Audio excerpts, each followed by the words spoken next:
Anna. How are you? I'm good. Thank you for having me. Yes, thank you so much. Right in. You had some car accidents when you were younger. Yeah. Let's talk about those for a minute, and what happened with those. Yeah. So I was in two pretty bad car accidents. I was 17. We got T-boned on the passenger side and the car spun around multiple, not flipped, but spun around. It was raining. And then the other one, I think I was 20, 19 or 20. It wasn't much after the first one, but we got rear-ended on the highway. We were backed up for another accident, and everybody was shifting into the right lane, and some kid hit me. I'm honestly going 70 miles an hour, and we were at a standstill. So, anyways, my neck didn't do so good. It just really like so much whiplash, and I really didn't do anything about it at the time. I don't know. That was like I feel like now I would, maybe because I have a better understanding of my body and maybe just because healthcare gets better and better every year, but like anyways, I um just started having like a lot of numbness and tingling on my left side and a lot of like neck pain. And I just talked myself out of it for a while, but when I finally got an MRI, I think I was 28. So it was like a decade later. And it was already I already had spinal cord damage. And the neurosurgeon was like, you can walk around like this for the rest of your life, but you'll probably paralyze yourself eventually. And I of course was like, I would rather do anything but have surgery. And he's like, kind of too late. Should have came sooner. So, anyways, I did have the surgery, and it was a big surgery, and I was in one of those hard collars for 4 months. I couldn't drive. I wasn't allowed to do anything. And it was the first time ever that I just stopped, like didn't do something. I was just on this kind of hamster wheel of production. And I call it the great pause. It was the first great pause of my life. So So when you say like those big things, are we talking about like the what you see like where it has like the metal not the pieces? halo ones where it Okay. has like the thing, but like not the soft one, the one in the middle, the one where it kind of goes up around your jawline and it's like plastic and you can't move at all. Ugh. That I know is terrible. And honestly, no one prepared me for the recovery. The recovery was worse than the surgery, and the surgery sucked. So Right?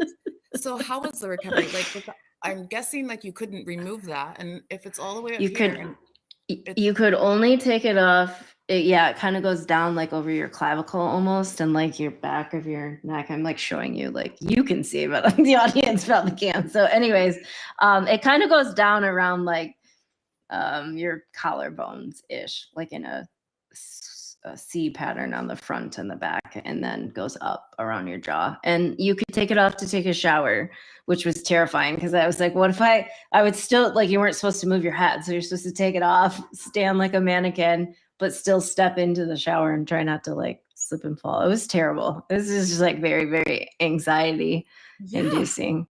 I can only imagine, right? Like how are we supposed to like just trying Like to picture wash my your mind. hair. Yeah, Yeah, right. everything. Like It get was the weird. soap and put the soap in your hair and turn around Yeah. and Yeah. And then you legit, like, someone has to drive you after 4 months. They take x-rays and then they go, okay, everything healed like it was supposed to.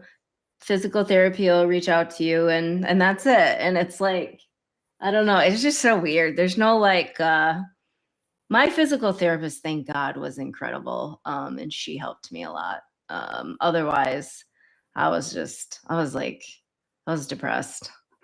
oh, It was a long 4 months, and your like body doesn't work the same way as it used to, and you still have pain. And so, yeah, it was bleak. You have to become a really good advocate for yourself, I guess, is the best way to put yes. it. Yeah. And so sleeping and eating, you had to have that on.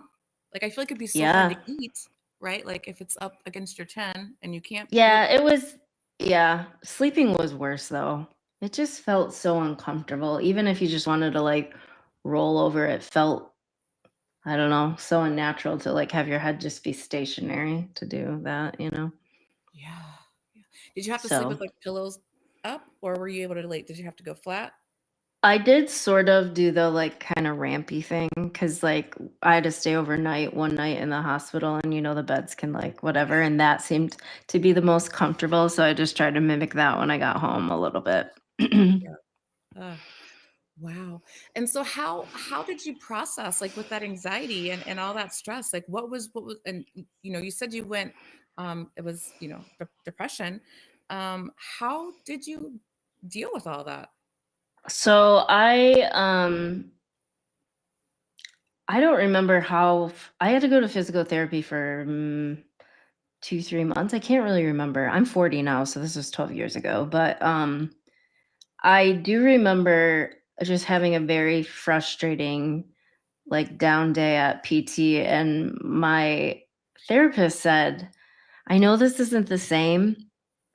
Okay, this was how it happened. I can kinda remember the details. So, I was sitting in the waiting room with all of these like people that were in their 70s or 80s, and they just kept saying, "You're so young to have a surgery like this." And I wanted them all Mm, to just shut up. I was so tired of hearing that because I was already like humbled by my health and I was really just angry about it, the situation, and frustrated. And I think I said that, like, I'm like, "I just want them to stop saying that. I just don't wanna hear it anymore." And, she was like, "I know this isn't the same, but I got viral meningitis when I was in college," and we were the same age, so this was, like, a few years prior for her, and her lymph node exploded, and she was like, and I just had like all of these neck issues and I had to have this like emergent surgery and I woke up in the ICU and I was there, like whatever. And like vulnerability like binds you, it connects you yeah. deeply and Yeah. quickly. And Yeah. just having her like be like, "It's going to be okay," was, like, what I like, the universe usually gives you what you need in the moment, and she was like, "I think for you, you should try yoga." And I was like, I took, like, this elective in college, and it was, like, where you had to go to the, intramural center or whatever and just try all of the classes. It was, like, step aerobics, yoga, I don't know, all these things, and, I remember liking it, but, like, there just really weren't that many, like, studios in GR at the time, and, so anyways, I, uh, I started going to this hot yoga studio that just opened, and just I ended up doing yoga teacher training a year later because I was, like, kind of obsessed with, like, figuring out more about my body, like, just feel like as an adult, you get more and more disconnected with your body, and I was like, "Okay, if I'm gonna figure this out and, avoid being a pain clinic patient, this is the ticket. Yeah. This is how I Yeah. do it." And I ended up meeting a lot of amazing humans in the process, and one of them was an acupuncturist and one of them's a body worker, and I still see them regularly for pain management. They're both incredible women, and I don't know what I would do without them. So That is amazing how that worked out for you. And you know what I have found, especially on my own personal journey, is the people that you have around you, like therapists, doctors, like all of that. Like, if you do not have a great team, it makes everything so much harder. so Everything. much Like, harder. when I had my accident and I had a TBI, oh my gosh! Like, at first, I was with doctors that were like, I'm not gonna say they didn't care, but they really didn't care, right? They Like, it was probably like, didn't, yeah. right, right? Like, it was like, "Oh, just take a week off, you're fine, da, da, da." But that wasn't my reality, and I was like, Mhm. "This doesn't feel right." And so, as you said, like, you have to become, like, this advocate for yourself, and so I'm like, "This isn't right." Like, I don't feel right. My body, isn't feeling like it normally did, yada, yada. And so finally I got referred to a specialist, Dr. Hooper, and I'm telling you, it was life changing for me because she paid attention. she realized, you know what, there is something happening here, you know what I mean? And she needs more than Yeah. just a week, right? Um, and she went to work right away. She, made sure she started, working on my neck pain, my migraines, making sure she got me, with all the therapy that I needed. And she didn't give up, right? Like it was always like every month I would see her, every month we would do another test. Every month she would be like, okay, this is where we're at and this is what we're gonna do. And I think for me, just having her there to validate what I was feeling was actually Yeah. normal, right? Like this Yeah. is Because you normal. feel insane, sort of. Yes. You like enough how, like, especially professionals are not validating you. You feel like it's in your head or you're going crazy or, yeah. You got to fire your doctor if they don't align with you. No, right. Just stop And going. You don't even have to fire them. Just stop going. just Go stop somewhere going. else. Yes. Yeah. And so that is the Yeah. thing, like I don't even know. It was like she has like this magic team of people. And it's so funny that I say that because reality, she doesn't know when she refers me who I'm gonna get. You know what I mean? And when she refers me to a Mhm. different office, she wouldn't know. But every place she referred me to, um, I got someone who, they were just like her. They did Mm. something, their work was different, obviously, but they cared, like they genuinely cared, and they weren't just dismissing me, and they weren't just like, okay, you're crazy. Like you really Yeah. can't be feeling that, or that really shouldn't hurt. You know what I mean? Like it was nothing like that. And I think, even for like me, one of the scariest things was like my memory, right? Like there's things I cannot remember. And then there's things that are in the present right now. Like I could be having a conversation and some of the conversation I'll completely forget.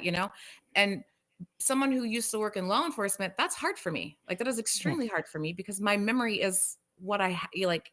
I mean, Yeah. nobody wants to lose their memory, right? But like when it's something that you also have to have because that's what you do, like not being able to remember minor things was like, what? Or go into like a grocery store. But again, I feel like when people go through something hard and they have accidents or something, if they do not have the right support system when it comes to the medical field, that road's harder. That road is so Yeah. hard. Yeah, yeah. So Can I'm definitely make or break you. I agree with you 100%.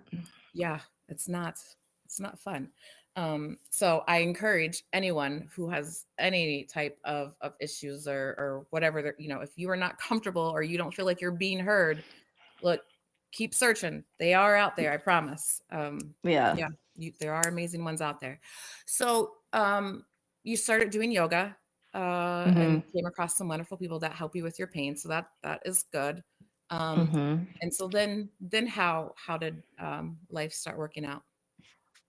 So for my like professional career, I had just I'm in Michigan like you. We talked about this before the show and my our neighbors to the north, a Canadian company, about 6 months before I had surgery hired me to build a lab in Michigan. And I was the only employee. I was building the space out. I was hiring the people, buying the inventory, the reagents, all the things. And that gave me a lot of anxiety to sort of I had just hired 2 people and then had to be gone for 4 months. I had one of them pick me up a few times and drive me in because again, I couldn't drive, but, just to check in and do some work or whatever. I worked a little bit remote before that was really a thing, but anyways, I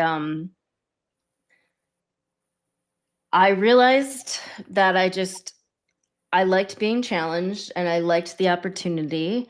And I had two really clear thoughts. One, I was like, I'm being given the gift of being an entrepreneur with no financial risk. This is all on me, whether it succeeds or fails. I have all of this autonomy, but none of it's my money. And the second one was if I can be this successful um, in something I'm no longer excited about, I wonder the amount of success I could have if I was truly passionate about the subject. And that mostly sent me into more of a depression and like shame spiral because I I had no idea what I wanted to do. I knew I wanted to do something different, but I just didn't know at all. And I was like, I don't want to start over. I don't know why I can't just be grateful for this, like a lot of people would kill to be in that my situation, whatever. And so I really just honestly physically healed and put it on the back burner. I was just like, I can't deal with both of these things melting down at the same time. Yeah. And I was also like, maybe I'm just having a quarter life crisis. Maybe it'll wash like blow over. I was trying to talk myself out of it. But anyways, I tried to quit. I was gonna go take a role in more of like a sales director role. I would have hated it. Honestly, I would have hated it. But anyways, the company gave me so much money to stay. And so I went to my husband and I said, I think you should start your own landscape business. If you're going to work this many hours, I think you should work for yourself. And I can figure out all of the other things because I have this experience. And so we did that for a year. And then the year after that, I was sitting at lunch with a girlfriend. And again, I had been going to yoga now for like 2 years. I've been teaching at local studios, and I'd been traveling a lot for my corporate job. And I thought I could combine my love for travel with yoga and start taking people on retreats. And I just said it out loud to a friend at lunch. She is an entrepreneur as well. And she's like, I'll do it with you. I've always wanted to do it too. And so we hosted 3 or 4 months later in Northern Michigan, which is beautiful. Hosted one more that year, is 2018. And then I just side hustled the brand for 2 years before I quit my lab job. Wow. Hmm. Wow. So what was it like the first retreat? A disaster. So I first of all, I didn't have a huge audience. I was just teaching small classes here and there, but otherwise I worked for other people. I didn't even have a social media account for myself, like my individual self. I had like an old Facebook I used in college, but I hadn't really gotten on in a while.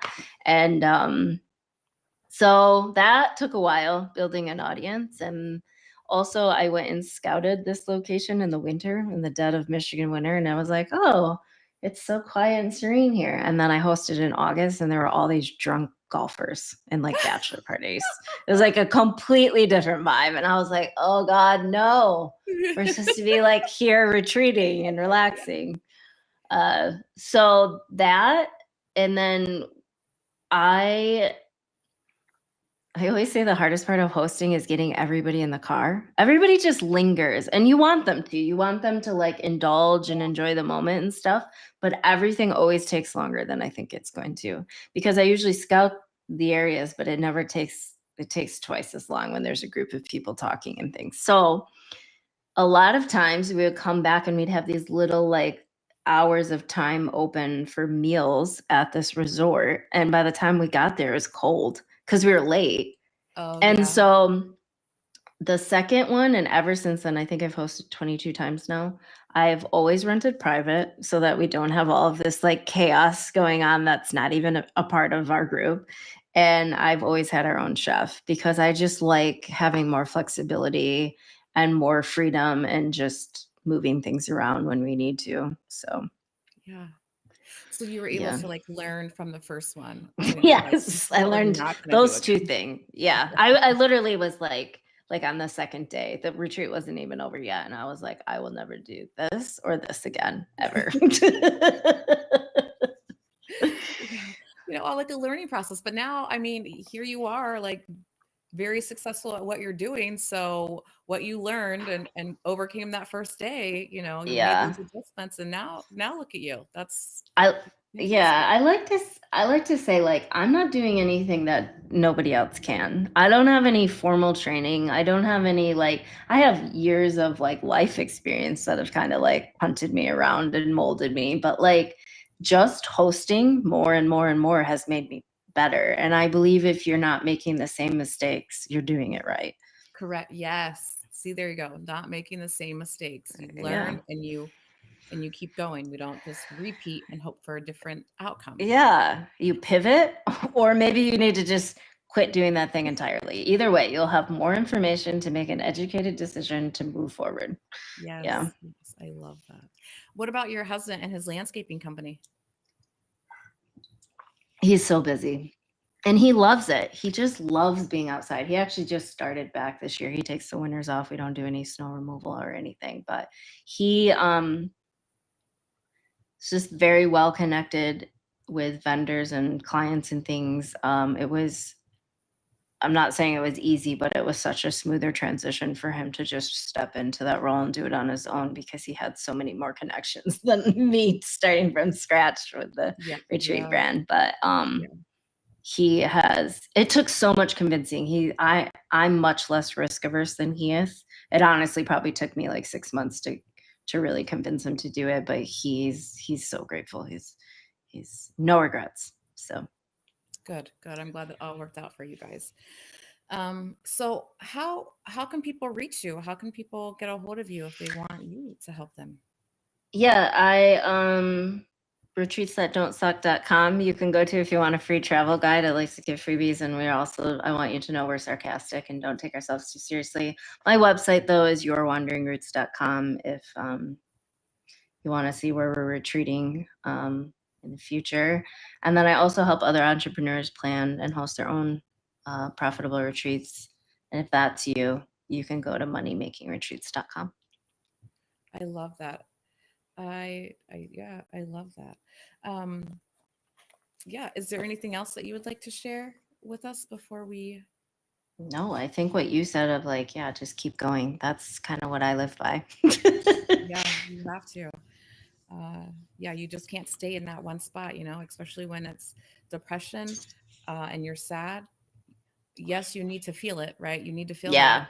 Yeah, And you need to allow yourself to have those feelings and you can get mad and you can cry and you can do what you need to do. Then keep then going. keep going. Yeah, Yes, I just keep agree. going Pick because yourself back up eventually. Yeah. yeah, yeah, you can't stay there for too long because then that is going to overcome you and then that's just going to be a spiral that just keeps going. So, Yeah, yeah. yeah, yeah, definitely.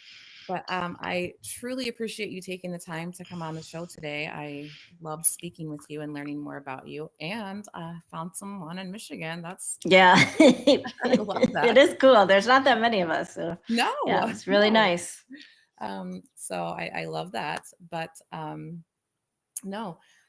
Until next time, guys. Everyone, be safe out there, and hopefully, people are now starting to enjoy the warm weather. So